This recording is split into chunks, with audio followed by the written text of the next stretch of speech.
welcome back to another episode of Two Plane Sports. As you can see, it's just a two-man show today with me and Brandon. It's Brumbaugh's turn to have internet issues. Moving just makes it impossible to have internet thanks to internet services, but we're going to hold down the fort for today. We're going to talk about a big commitment that happened this weekend. The Sooners are still rolling in July, and it seems like there's still no end. Could be even bleeding into the football season. We'll talk about that. Talk about a player getting drafted today in the MLB draft and where Oklahoma could end up, how July is going and how, again, it could be going through the football season. Oklahoma's got a big chance of being a top 5 class in this year's, at the end of the day, the rankings with recruiting. Before we get into it, let's make it quick. You guys know the drill. Let's like, comment, subscribe, go on Spotify, Twitter, Instagram, Apple Podcast. Follow us on there on the podcast platforms. Make sure to leave us a review, give us a rating. That helps out a lot. And let's go ahead and get into it. Brandon, I know you wanted to shout something out real quick. Yeah, just give a quick shout out to Cade Horton, who was obviously very, very good for Oklahoma this whole postseason run. Big reason why they made it to the finals in Omaha. Unfortunately, came a little bit short, but he was electric the whole tournament. He was even fantastic in the game. They ended up losing to Ole Miss game 2. Felt bad for him. Almost won 8 innings. But he was drafted number 7 overall to my Chicago Cubs on Sunday. So it's fun and also not fun because I don't think there's any chance he comes back to Oklahoma now, being so highly drafted. But huge congratulations to him, and hopefully he can help the Cubs rotation out a little bit because they're pretty bad right now. Yeah, it's gonna suck for him probably just for like 6 years of his career. Then he'll move on to a franchise that can actually win, because I think it's like another 100 years before the Cubs can even sniff a World Series, something like that. It's just not how that works. They don't have to go 108 years between each World Series title. That's just not. I think that's how it works for Cubs fans. But yes, congratulations, Cade. That's obviously a huge accomplishment, and hopefully he has success, even if it is with the Cubs. We'll be cheering on for him no matter what. So good luck to him. Now let's shift over to Oklahoma football. This weekend, another big commitment from 4-star linebacker Lewis Carter. If you guys watched our interview with Parker Thune, Brum brought him up. And at the time, it seemed like it was, something that could happen, but wasn't coming to fruition anytime soon. And then, it came a lot quicker than at least we anticipated. He had announced that he was going to make a commitment the Saturday. And then, Cristobal started rolling in towards Oklahoma. Parker Thune, we tweeted out that clip. Parker, even replied and kind of mentioned, it kind of seemed like it was a little bit of surprise that the commitment was coming so soon. But if you guys heard that clip, it seems like Venables has an effect too, just like Todd, just like Roof, just like Bates. They all have some sort of effect on these recruits, and the fact that they're at Oklahoma is just making them a little bit more appealing to some of these guys. Brandon, what do you think about Lewis and what he's going to bring to the Sooners? Yeah, so you lose out on Saturday with Troy Bowles. Obviously gave us verbal commitment to Georgia, but that's one we didn't really think we were in. Would have been a pleasant surprise if he did commit, but Lewis Carter's not a bad consolation prize by any means, I don't think, in this commitment race. He's a guy who played running back and linebacker in college, so he kind of fits that mold again of just very, very athletic guys. I think he had almost 70 tackles last year, a couple forced fumbles, but also rushed for almost 400 yards and 4 touchdowns for his high school. Very, very athletic, hits hard. His tape is pretty fun to watch. And overall, he adds to a pretty impressive linebacker haul, I think, for Brent Venables' first year, and getting Phil Pisciotti, Sammy Omasigo, and now obviously Lewis Carter. Carter and Omasigo both currently hold 4 stars. Pisciotti going down to IMG Academy in Florida. It's just a matter of time before he gets his 4th star. First year of recruiting an entire cycle of 2023. We're going to end up with 3 4-star linebackers. And I think they can all be very, very good for OU, especially playing under Venables. Excited to see how it plays out. Yeah, watching Lewis's highlights from on 24/7 and other recruiting platforms, he kind of reminds me of a little bit, kind of a Danny Stutzman coming out of high school. They're just going to attack the ball no matter what. They're good at getting in the backfield. And if it's a pass play, it's not like they're not going to get lost, trying to cover the running back or the tight end, whatever their assignment is. He's very good at just playing the linebacker position. And then something that's impressive as well is the fact that he plays special teams and he's a kick returner as a linebacker, which to me was a little surprising because yes, he's fast, but the fact that he's one of the fastest guys, or at least put in the responsibility to return a kick, and he wasn't just getting tackled after catching; he was getting some yards for his offense and making sure they weren't in a bad field position. So it could be a situation where he might be on special teams his first year if he's not redshirted. And then he blocked a kick too. Yeah, he's got impressive tape. I think you mentioned it. That's kind of the prototype that this this staff is going after, just the overall football player, not just really good at the position they're getting recruited at, which is definitely adding something to this squad. You know, if it's motivation, if it's the fact that they're not going to be scared to hit other people or get hit, that's always a good thing in football. It's kind of a violent sport. You don't want to be not violent when you're out on the field. So Lewis is definitely a big addition. And now it's going to be interesting what the linebacker room is going to look like in the years to come. You know, this last class, we got Kip Lewis, Jaron Kanik, Kobe McKenzie. Now we've got Pisciotti, Omasigo, and now Lewis Carter. It's going to be a very deep room. And, the transfer portal is always an option to add more talent and more veteran talent to every room. And it could be it's going to be a lot of developing for these kids, but at least with linebackers from now on, we're going to know if they're starters, they're standing out above the rest. Yeah, I think almost every linebacker that we have, the ones you just mentioned, they're all, like most of them at least, are two-way players. They can almost play safety too. Again, it's just that mold that we're going with, but I agree. I think the linebacker room is going to be very, very deep, and it makes sense having Brent Venables on staff. It's kind of like that's his baby, if you will. He loves the linebacker position, so it makes sense for that to be very, very deep. And yeah, but I mean, you're right. Whoever gets to start there, they're going to have earned it because there's a lot of talent in that room. Yep, and then with the addition of Lewis Carter this weekend, Oklahoma now sits at the number 10 class, I believe. And there's still a lot of July left. We've still got about 2 full weeks in the month left. We've got Peyton Kirkland that's still committing on the 23rd. Derek LeBlanc committing on the 28th. Josiah Wagner got a lot of crystal balls this weekend as well, right as Lewis Carter was getting his crystal balls.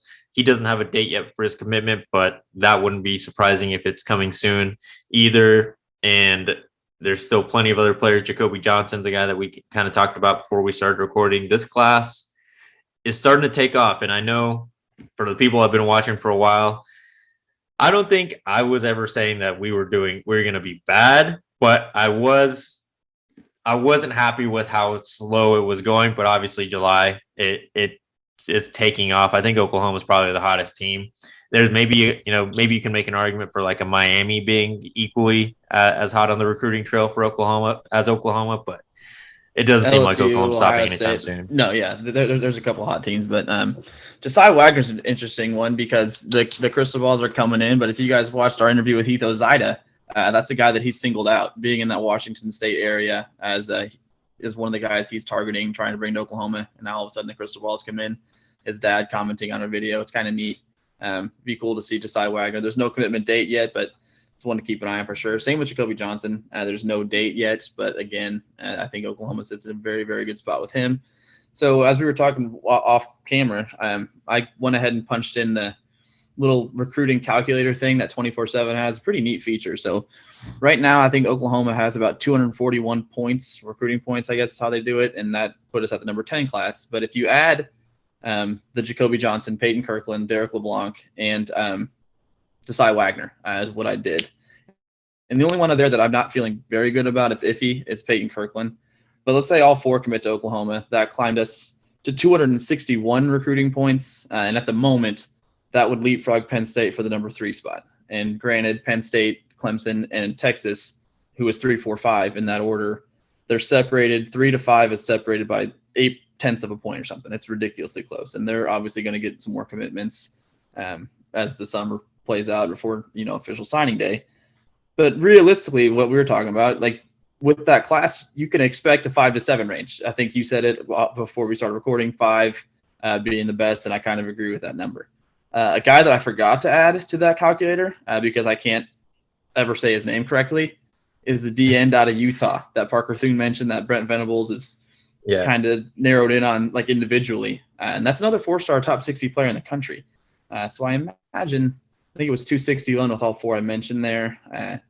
Probably safe to say you jumped to 266, 267, which is still almost 20 points off Notre Dame and Ohio State for 1 and 2. But again, realistically, I think you can easily see a top 5 class, as you mentioned at the top of the video. Yeah, I think his name is Tassili Khan, I believe is how you pronounce it. And it seems like Oklahoma's trending well for him as well. Yeah, and number 5 seems to be like the best case scenario for Oklahoma. I think, it's hard to say that it's going to be better than number 5 because other schools are still recruiting. It's not like recruiting is stopping and Oklahoma is the only one that can climb ranks at this point. And you still have a school like Alabama out there who hasn't gotten a lot of recruits to commit early like they maybe typically do, but they're still, in a good lead for a lot of players. They got a commitment from a top running back today, and he mentioned that they're still going hard after Richard Young. Well, I think he's a number 2 running back in this class or number 1. I can't remember. So I would expect Alabama to come up towards the top 5. I think Oklahoma, if everything goes in our favor for a lot of the guys that it seems like we're in a lead in, 5 and 6, I think best case scenario, and again, like you said, Peyton Kirkland's the only one that we're really, and like Parker Thune said, no one really knows where his recruitment is at. He's very quiet. Nothing really comes out of his, I guess, his camp. That's kind of how recruiting is now. You have a camp that's going to keep things either closed or sending out to reporters. In 4 short days from now, we're going to know if he's going to be a Sooner or he might be going to be a Spartan up in Michigan State. Yeah, I mean, it's going to be an interesting one to watch. I mean, we'll be following it, providing updates, but I mean, yeah, it's hopefully it goes our way. Another guy that we haven't yet talked about, but you mentioned off camera, is that I think could switch it if it goes well, is if Jackson Arnold really is able to flip Peyton Bowen. He's a top 50. I think he's 52 overall in the class, so that again would make a huge jump in this ranking system here. And I wonder if let's say Peyton Bowen does make the decision to flip to Oklahoma, does that also mean Ryan Yates flips? Because that's another 4-star in the 23 class at corner. That, I mean, so they're realistically, we mentioned 4, then Akana and those 2. There's 7 guys, and we could miss them. Like, there's realistically 10 more guys probably out there that Oklahoma could, if everything goes well, get to commit. So I think, yeah, this class is not done yet.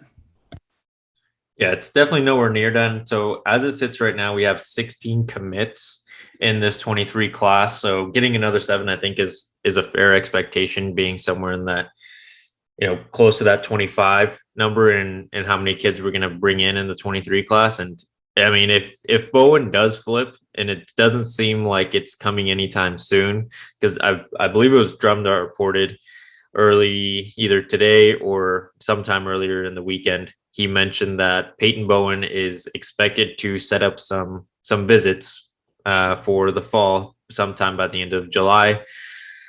Peyton Bowen's also been quoted to say that he feels very good with his commitment to Notre Dame, but the fact that he's still taking visits to other schools, clearly he feels like there's still an opportunity somewhere else. And Oklahoma's been recruiting him for a long time, pretty much since Venables got the job as the head coach of OU. So, I mean, it really is going to be at some point, our school's going to give up on pursuing him because he's entertaining them. But at some point, the school will probably want to cut ties. They're the DB class right now, not very strong. And I don't think that it's going to be an issue because the DBs are still pretty good and young on this roster, but you do want to add probably 2 or 3 every year just to keep having that decent depth. Yeah, it's a very interesting recruitment process with Peyton Bowen. It's one it's fun to watch. And I do agree at some point, I think schools in general cut ties, but I think where Oklahoma has some sort of advantage, and not some sort, I think it's a big advantage, is the fact that Jackson Arnold is his teammate. Not only does that help in recruiting, obviously, but like he could report back in a way to be like, okay, at some point he might be like, hey, guys, it's not going to happen. Like he's stuck to Notre Dame. But I feel like as long as he keeps reporting back, like I think there's a chance. And as you mentioned, I mean, the way that he's still taking visits, but also saying that he's happy with his commitment to Notre Dame. he appears very conflicted from the outside looking in. Maybe he feels bad about decommitting after making that verbal pledge to the Irish, but it's, hopefully it goes our way. And I think if it does go our way, I think Ryan Yates also makes that decision. That would also be, like looking at the recruiting rankings at that point would be big for Oklahoma, because that would knock down Notre Dame probably a few points there, helping out Oklahoma and maybe getting over and being a top 4 class. There's still a lot of possibilities out there. It's really a lot of what ifs with a couple of players, and Peyton Bowen's recruitment at this point is kind of feeling a little bit like Chris McClellan's in last cycle, where it was a lot of back and forth. And Chris wasn't committed somewhere before during that back and forth, and maybe a little bit like Dillon Edwards. These guys were guys that it's hard to read, because every time they leave a school, they're very high on them, and then they go to another visit, and it's moved on to the next one.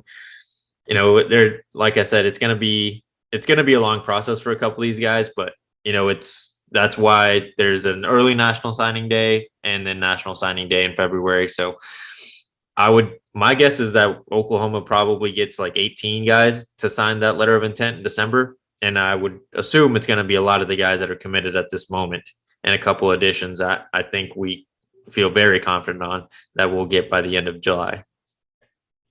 No, I definitely agree. It's exciting stuff. Good times. Yeah. Something that I was actually listening to in a different podcast was, and I kind of wanted to get your thoughts on this, is the impact of Dillon Gabriel on this team and where that ranks with amongst other quarterback transfers. Some people have been very high on Dillon Gabriel, and they think Dillon is going to be a winner. Obviously, we heard Brent Venables mention during the Big 12 media day that he thinks Dillon's the guy and he's a winner. There's no reason why he can't be relaxed with that guy as QB1. Others also don't think Dillon Gabriel is, even in the top 5 of most impactful transfers. I saw a list of wide receivers that I think it was from PFF College, ranking Jordan Addison and Mario Williams as more impactful wide receivers over Marvin Mims, even though Marvin Mims has had more production than at least Mario Williams. I know Jordan Addison was a Biletnikoff winner last year, so it's tough to say that he can be more productive than that. But, we saw the offense that Lincoln ran. I don't think that you can confidently say Marvin Mims can't have a bigger impact than both of those. I don't know. What do you think about both of those topics there? I definitely think Marvin Mims is capable of surpassing both of those guys. I don't know that the USC thing. I think it's going to be interesting. I don't know. It's going to be interesting to watch them this year, how it all plays out with the first year under Lincoln, and their offensive line's not very good. I don't know how much time Caleb's going to have back there. It's going to be interesting. Dillon Gabriel, I think a lot of this season, I think it's ridiculous to say he's not a top 5 impactful guy, but at the same time, I think there's so much pressure on him in a way, because I think that we go as far as Dillon Gabriel takes us this year. I think the defense is going to be very much improved. The skill weapons around him are there. I think the offensive line is there. I think he's going to be very, very good under Levy, having that familiarity, confidence, all that stuff, having worked with him. But I think there's a lot of this season rides on him. And again, so if he has a great year, to go back to your first question about transfer quarterbacks and things like that, I think if Dillon Gabriel, QB1 of the Oklahoma Sooners, goes out there and has a hell of a season, let's say he gets to New York. He doesn't have to win the Heisman. Let's say he just finishes 5th or something, but he's in the Heisman race, has that kind of year. People are going to be still just as inclined as ever as they were under Lincoln Riley to transfer in and play for the Sooners. Because, let's face it, quarterbacks wanted to play here when Lincoln was here. They got to New York, Jalen Hurts, Baker Mayfield, and Kyler Murray, 2 of them winning it. Jalen, I think, finished 2nd. But if Dillon Gabriel balls out and does what he can do, what he should do, kids are going to keep wanting to follow him as transfer players. Kids are going to keep commits who are not in college yet, in high school, are going to keep wanting to play quarterback for a year. They're going to trust Jeff Lebby. I think a lot of people are waiting to see how it plays out. I think it's going to be great. Unfortunately, if he shits the bed, I think we'll be harder pressed to find quarterbacks. What about the wide receiver situation that I mentioned there? I think it was both Mario and Jordan were ranked above Marvin and who's the TCU? I think it was TCU's wide receiver, Johnson. He's a really big dude that pretty much ate on The dude who Oklahoma's mossed on quarters. us last year. Yeah. Yeah, I I mean, mean, go ahead. I obviously think Marvin Mims should be ranked above. Definitely, at least Mario Williams and the TCU guy. I think like just what like his body of work, his experience, what he's done should merit a higher ranking than Mario Williams, who's literally going to be his second year of college football. And Marvin Mims was more productive as him last season, so I don't. That doesn't make sense to me. The only one that, and I agree with you, the only one that you can't really argue, although I agree with you, I think he can be better than is Jordan Addison, because he did just win the Blitnikoff, as you mentioned. So that one, I guess, makes sense in the ranking system. But yeah, I think Mims should be higher than Mario Williams for sure. All right. And last topic for the video. This weekend, an article came out and it quoted Caleb Williams' dad as saying that the fans were pretty much the reason that Caleb left. And if it wasn't for that, they'd still be at Oklahoma. That is just, to me, that it was ridiculous because I read the full article and pretty much said that they were expecting Oklahoma to kind of give them an opportunity to explore their options before Oklahoma made some sort of move. And they weren't happy that Oklahoma went after Dillon Gabriel almost immediately after Caleb had entered the portal. And obviously, as fans, you see Lincoln Riley leave, right? And that was obviously not a great time for some fans. They were, a lot of people were very verbal in their hatred of Lincoln, and maybe it's cooled off a little bit. Some people still don't really like him. There's all sorts of fans out there. But then why would you think that Oklahoma is not going to do what's best for their program, especially not knowing the head coach? You don't know him well enough to be like, hey, you need to wait for us to make a decision before you do anything to affect your program moving forward. Yeah, no. So I saw that tweet you're talking about, how the fans made him leave, according to Carl Williams and all that. So Caleb Williams actually quote tweeted that and said, take it down or something, because the only reason he almost stayed is because of the fans and his teammates. So, I mean, you never know what's going on in that situation. I think Carl Williams was far too involved in Caleb Williams' decisions. The way he says "we" wears me out and all sorts of stuff like that. At the end of the day, Carl Williams will not throw a pass for USC or anybody ever, but he's very, very involved and he thinks it's a "we" thing. I think he's too much. But Caleb Williams and OU were dating, and Caleb Williams got on Tinder, got on Bumble, got on all that stuff. And they're mad that OU saw that. If your girlfriend or who you're with, while you're with them, gets on a dating app, you're going to at some point move on. You're going to close the door. You're going to be like, okay, well, shit, if they're looking around, well, we're going to look around too.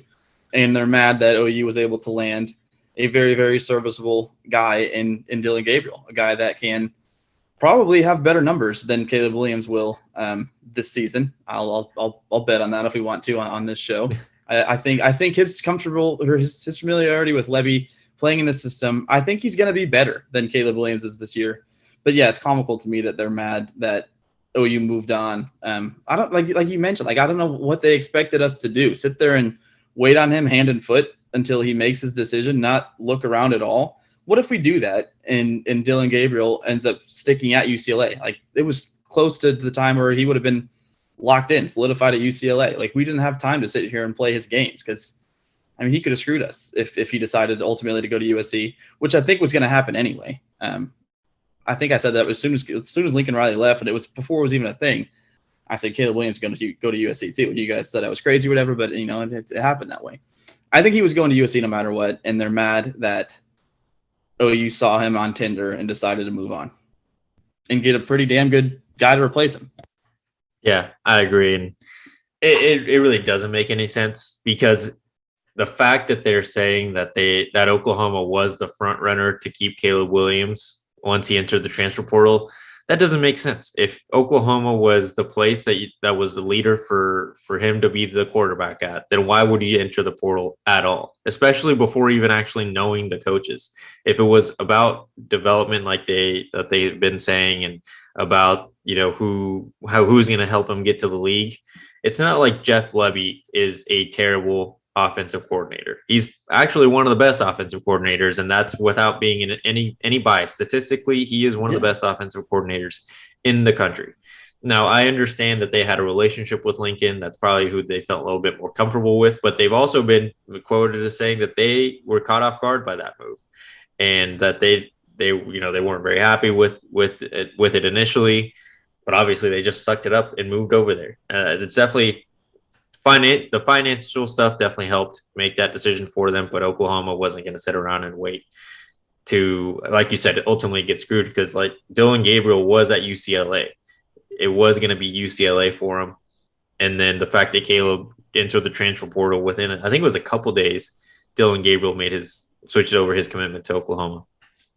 Yeah, no, I think the best thing you said there, and the thing that I can agree more with, and it's like, I think the most important point is I don't believe Caleb Williams' decision was entirely based on development, as he mentioned. And Carl said, if you want to be a doctor, you go to the best medical school. If you want to be a lawyer, you do the same thing. I don't believe that it's because of the development thing that they claim, because as you just said, Jeff Lebby has one of the best offenses in the country if you look just at the numbers, just at stats. And he did it at Ole Miss, which is an SEC school going against the best of the best. His offense still produced. So there's absolutely no reason to think that you're not going to produce at Oklahoma, especially with the weapons we have at the time. Because if Caleb Williams ends up staying, Mario Williams ends up staying, Theo Weiss is still there. So that receiving core is going to be far and away better than what he's at with USC. I think development OU would have been the best, but we didn't offer $1 million Beats deal and what all the other hoopla he got. I think, as you mentioned again too, that played a huge factor in Carl and Caleb's recruitment. Well, and another article kind of came out about how they were kind of bragging about how well prepared they were to bring on NIL deals, and how Caleb was going to be like the role model, NIL, how NIL works for college athletes, which that's a different topic that we don't have to get into, but ultimately development wasn't the only issue. And I think it's ridiculous that either of them thought that Oklahoma should have waited. But let us know your thoughts. I'm sure a lot of people watching have some sort of thought on what Carl said this weekend, but that is everything for this video. Brandon, you want to do your in a video challenge? Yeah, I think we're just going to steal what you just said there. Just let us know your thoughts on the whole saga, because I obviously think that it was not about development as they alluded to. I think NIL played a big deal in Caleb Williams ultimately choosing Southern Cal, and also kind of drop, because we talked a lot about the potential of this class being top 4 or 5. Who of the 7 or 8 guys? Let's pick 3. If in a dream scenario, you can get 3 guys to add to the class. I would go LeBlanc, Peyton Bowen, and probably Peyton Kirkland. But I obviously hope we get all. But if I get to pick 3, I would go with those 3. I'll go with to answer it. I'll go with LeBlanc as my number 1. I think we need a lot more defensive line help, and that dude is an absolute beast up front. I'll take Peyton Kirkland number 2, just because 1, he's also really good, and 2, I want to be right in my assumption that the staff is going after a completely new unit and getting that 5th offensive lineman. And then number 3, I'm going to go with Josiah Wagner, just because I think there's a better possibility from how everything is looking so far. And a cornerback isn't a bad guy to get, especially when so far this class isn't full of DBs. It'd be a good start to this class, starting to fill in that position. So the only one that we didn't agree on there is Peyton Bowen and Wagner. It's the only difference there, but I'm curious to see what you guys have to say. So yeah, Carl Williams, Caleb Williams, saga, drop that, and then pick your top 3 dream commits. Obviously we want them all, but if you can only get 3, who are your 3? All right. You heard the man.